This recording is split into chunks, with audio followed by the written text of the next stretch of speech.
السلام عليكم. اليوم الأربعاء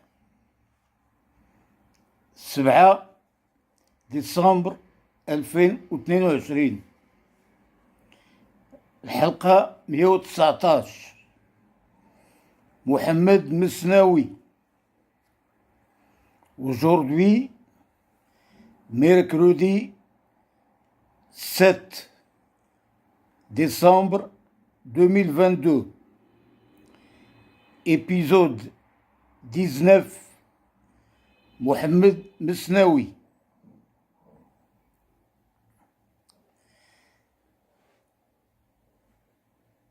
محمد المسناوي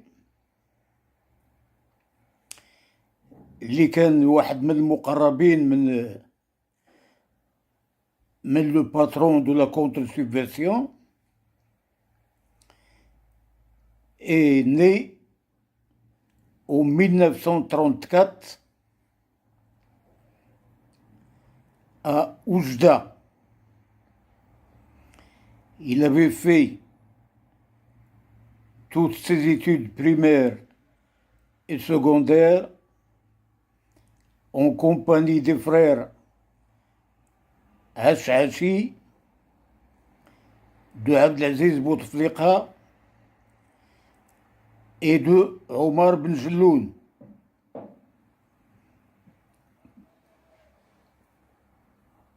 Mais il n'avait pas obtenu son bac. Il avait échoué à l'examen écrit du baccalauréat.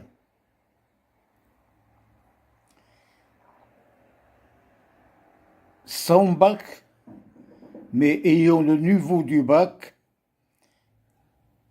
il avait été recruté comme officier de police par la DGSN en 1956. Mohamed Mesnaoui est issu d'une famille de policiers, de père en fils, depuis plusieurs générations. Son père était policier, son grand-père était policier, son arrière-grand-père était policier également. C'est une famille de policiers. Ses frères sont des policiers. Il avait un frère, Abdullah, qui était policier au Cap 1. Il avait passé le concours d'officier de paix et avait rejoint la DGSN dans les années 70, début des années 70. Il avait été muté à l'état-major des CMI à la DGSN, et puis il avait été muté par la suite au CMI 3 de Casablanca. CMI 3 ou CMI 4, où il avait fini sa carrière comme colonel.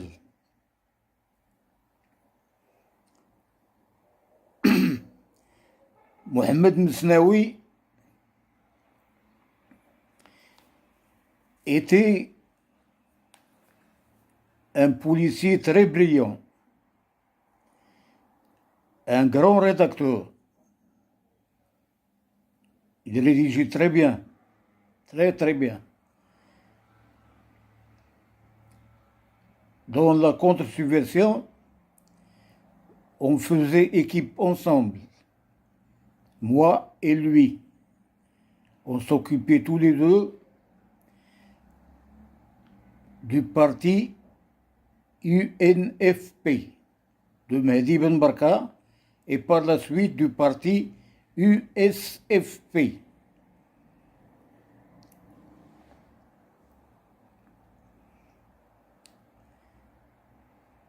Avec Mohamed Al-Hashashi, Mohamed Mesnaoui, j'ai vécu plusieurs événements. Plusieurs.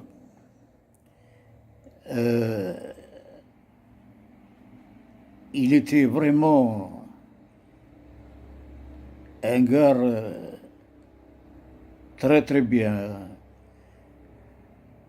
Il faisait rire tout le monde.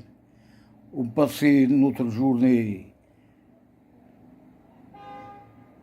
à rire parce qu'il avait vraiment...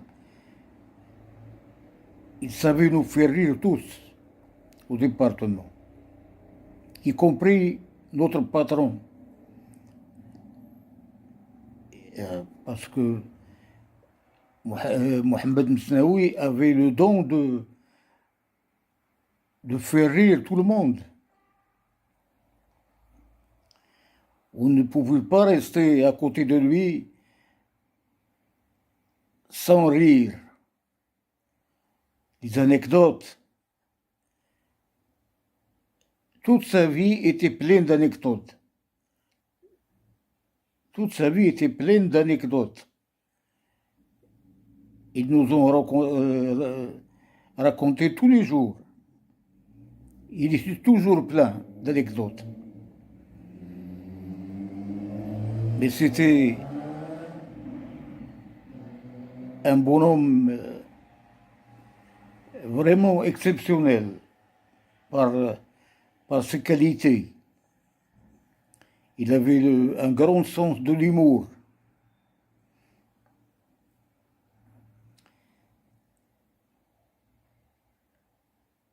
À Oujda, il s'était marié en 1959 avec une jeune et très belle demoiselle appelée Badia.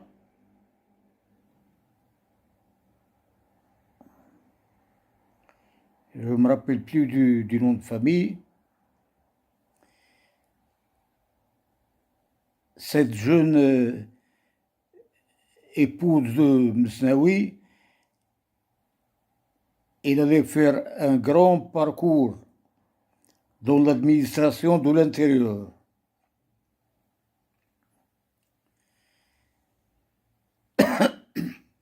Il avait été chef du secrétariat particulier au ministère de l'Intérieur avec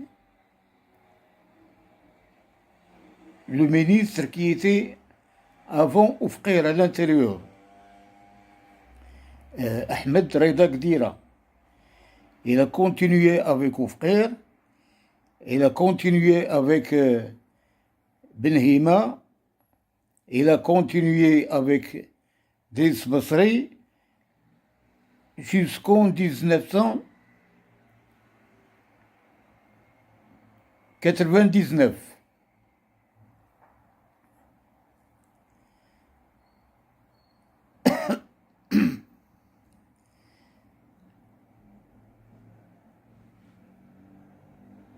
On peut dire que Mesnaoui avait une femme exceptionnelle.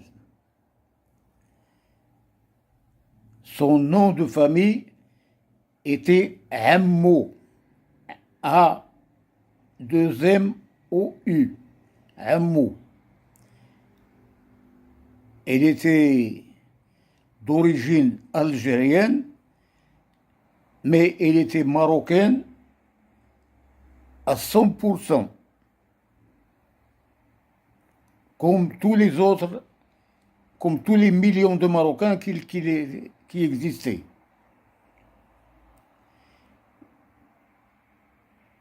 Il avait un frère, Kadi Abdelkrim Ammou, qui était chef de service à la préfecture à la wilaya de Casablanca. Et puis, il avait été muté à la province de Kénitra comme chef de service.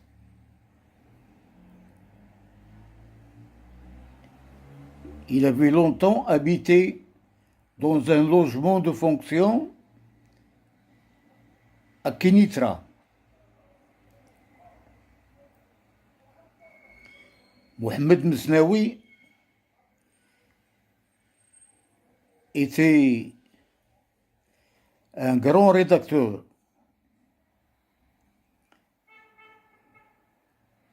Il était officier traitant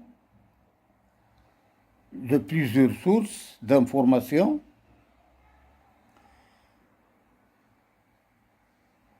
Il était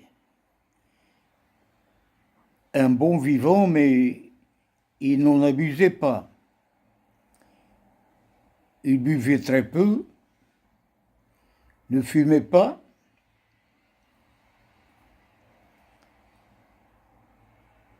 et consacrait toute sa vie à son travail au Cap 1 et à son épouse.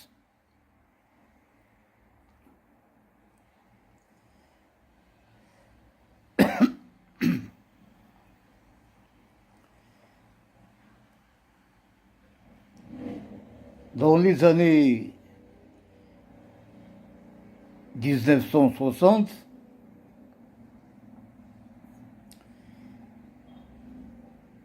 il avait suivi de près avec nous, avec nous autres proches collaborateurs de Mohamed Achachi, dans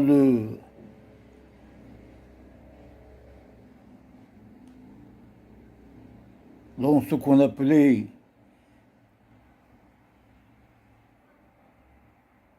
l'affaire du complot UNFP de juillet 1963,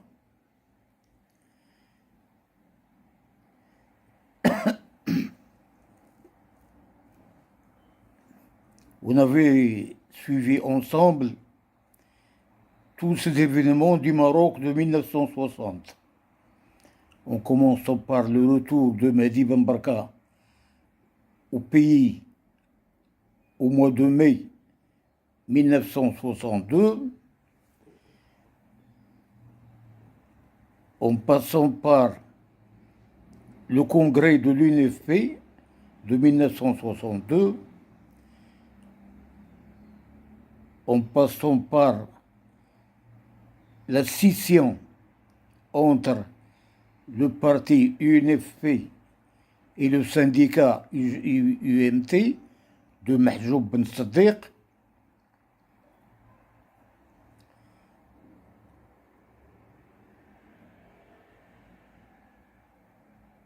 un autre événement également, c'est le référendum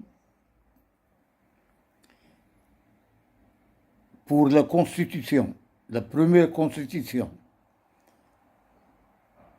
que le roi Hassan II avait proposée au peuple marocain en décembre 1962.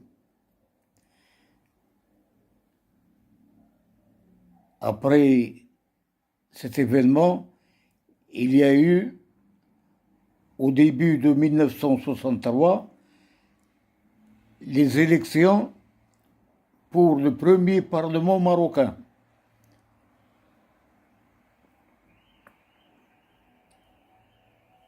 Le parti de la gauche marocaine, UNFP, avait présenté plusieurs candidats.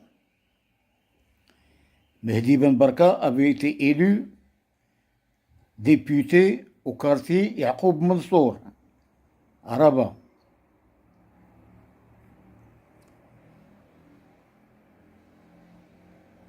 Après le soi-disant complot UNFP de juillet 1963, Mehdi Ben Barka avait quitté le Maroc très discrètement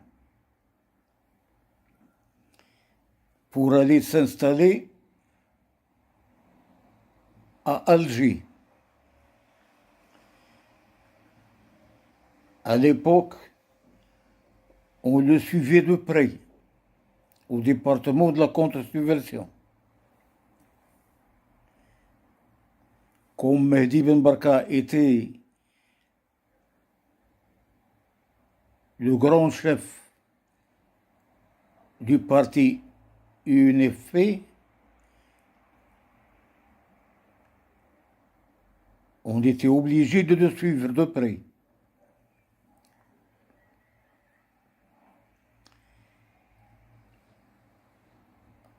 On l'avait suivi quand il avait fait ses déclarations concernant la guerre des sables entre l'Algérie et le Maroc en 1963. On avait suivi au tribunal le jugement du soi-disant complot du 16 juillet 1963 au courant de l'année 1964. On avait pris note de toutes les condamnations à mort par contumace, parmi lesquelles il y avait Mehdi Ben Barka.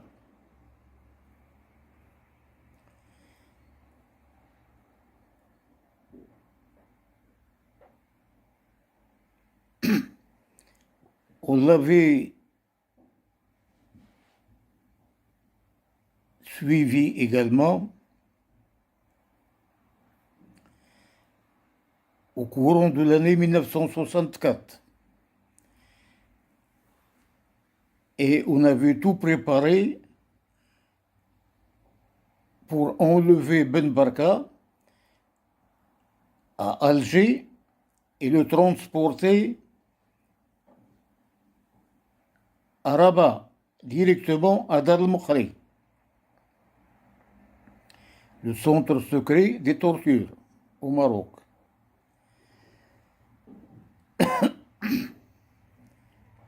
Cet enlèvement était prévu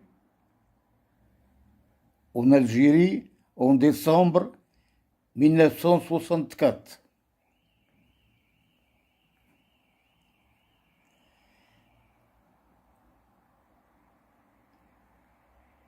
En 1965, on avait suivi de près Mehdi Ben Barka.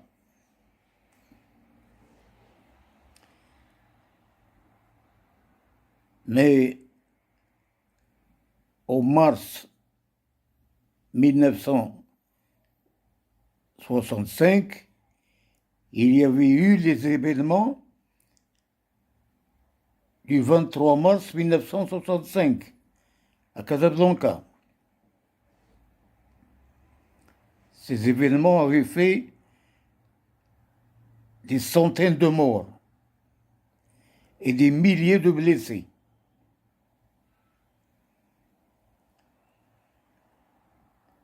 Ces événements avaient duré le 23, le 24 et le 25 mars.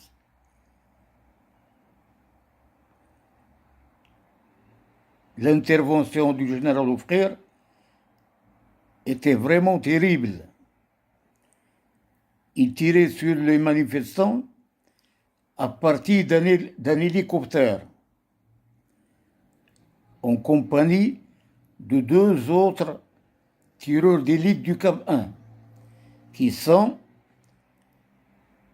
Gerwani Ben Nasser et Rayhan Ma'ti.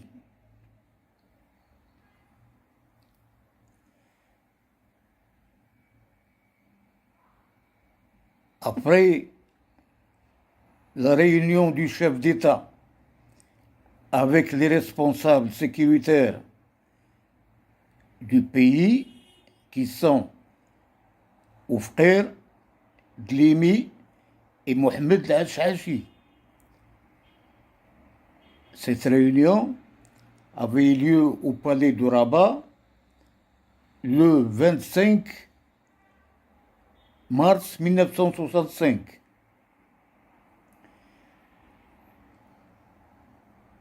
Le feu vert avait été donné par le chef d'État au patron de la contre-subversion pour lancer l'opération Bouya Bachir.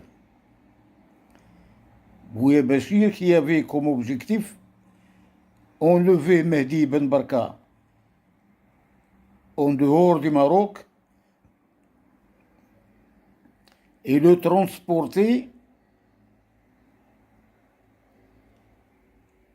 à Rabat, directement à Dad Mkhaï.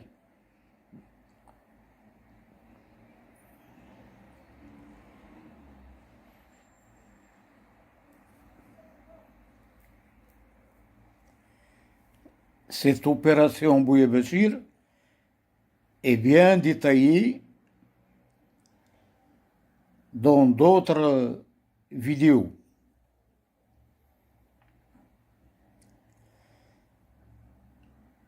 Après la disparition de Mehdi Ben Barka,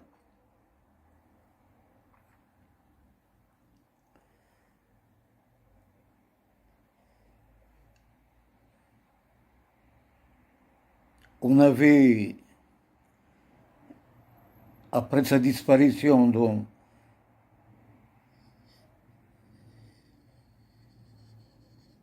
définitive, le dimanche, il avait été enlevé à Paris le vendredi 29 octobre 1965, avait été torturé à mort dans la nuit du 29 au 30 octobre 1965, avait été transporté clandestinement par avion de Paris à Rabat dans la nuit du 30, dans la nuit du samedi 30 au dimanche 31 octobre 1965. Dans la journée du dimanche 31 octobre 1965, le cadavre de Mehdi Ben Barka avait été jeté dans la cuve inox remplie ou un tiers avec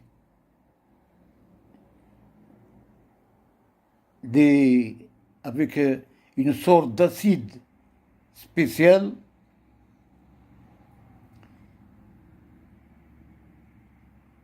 une sorte d'acide spécial fourni par le Mossad israélien.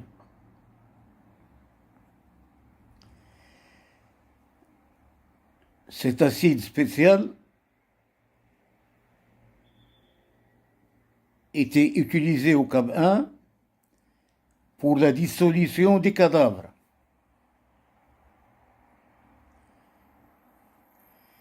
La cuve était remplie ou un quart normalement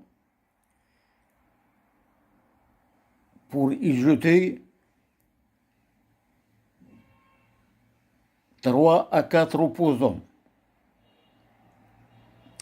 3 à 4 cadavres d'opposants. Pour cet événement de Mehdi Ben Barka, on avait rempli la cuve un tiers et on y avait jeté le cadavre de Mehdi Ben Barka tout seul.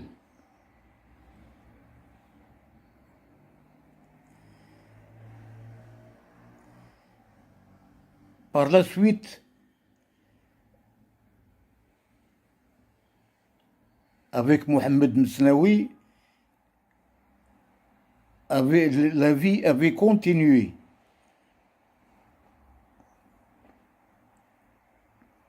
Dans le même département de la contre-subversion.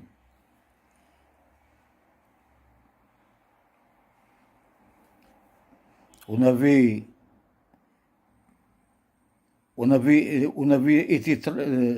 été transféré, on avait transféré le siège du Cap 1 de la rue Moulay Idriss aux 6 villas du quartier Souissi, qui étaient des propriétés du Makhden.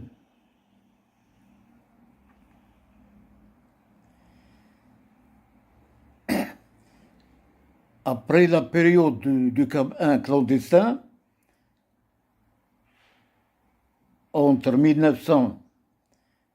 entre octobre 1967 et 1973, on avait rejoint les rangs de la DST.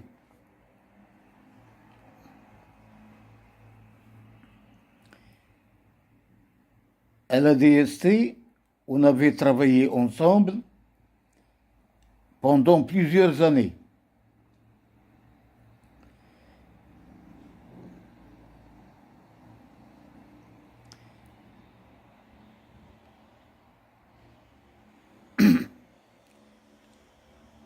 Après la création du parti USFP, on avait continué à s'en occuper. Mais parfois,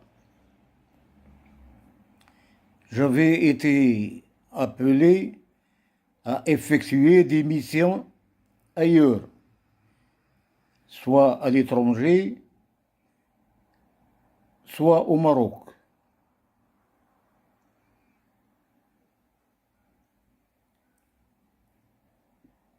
Pendant 5 à 6 années, j'avais été détaché à la Djed.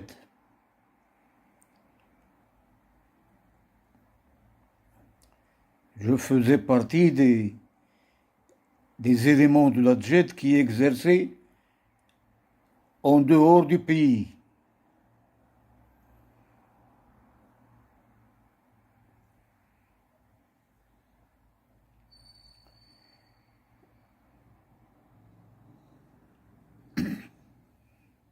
Pendant des années,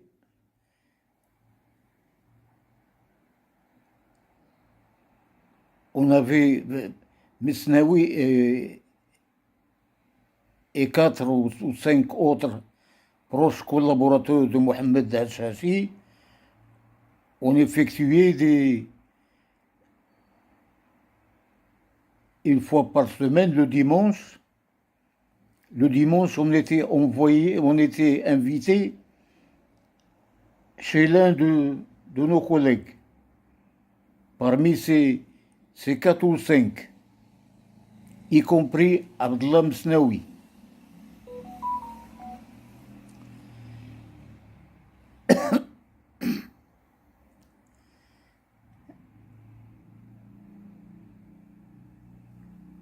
Les enfants de Msnaoui étaient à l'époque jeunes, mais ils étaient méchants.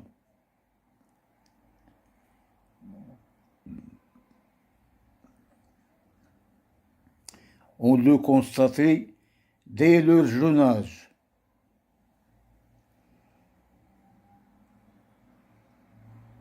في هذه الحلقة ديال المسناوي تيبان لي غادي نوقف هنا. إلى اللقاء في الحلقة القادمة إن شاء الله.